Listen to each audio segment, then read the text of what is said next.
Think of a 529 account as simply a tax-sheltered account to help you save for your kids' college. Sounds pretty good. A 529 college savings plan is like a Roth IRA, but specifically for kids' college. So to start off, when you contribute money into a 529 plan, you're going to contribute what we call after-tax dollars. So these are dollars that you've already paid taxes on, assuming it's going to be used for qualified college or higher education expenses, will grow tax-free just like a Roth IRA would for your retirement. Now, once the money is in the account, you can invest it similar to what you would in your 401k. You'll likely have a whole list of different funds to choose from, and these could be actively managed stock funds, index funds, bond funds, really you name it. You'll have a whole list of different ways that you can invest those funds within the account. Now, I mentioned that when you withdraw the money, you'll actually have a tax advantage, right? You won't have to pay any taxes as long as it's qualified higher education expenses. Now, what does that mean? Well,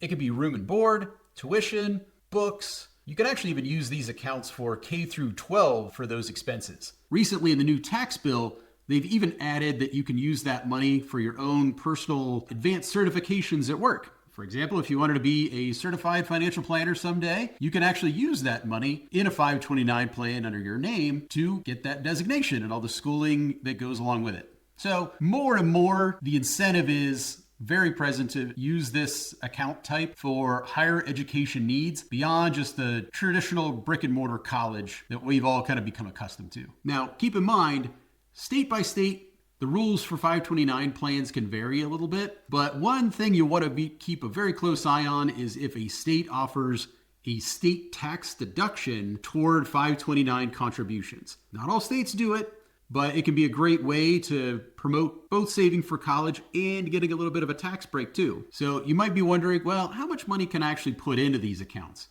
For 2025, you can contribute $19,000 per person or $38,000 per couple before you start to enter into gift tax considerations. The actual contribution amount for the entire account itself will vary by state, but oftentimes can be very, very high, into the hundreds of thousands of dollars per year. So these accounts are great because they do offer a bit of flexibility in case you're not really sure if your kids are going to go to college or higher education or how much money they're going to spend. You can actually change the beneficiary of the account to another. So for example, if you have one child that goes to school, doesn't spend all their money, and you want to change that account so that the second child can use the remaining funds, you can switch the beneficiary, which is a pretty nice, flexible option. For help with creating a complete college funding strategy, feel free to schedule a call with me using the link in my bio.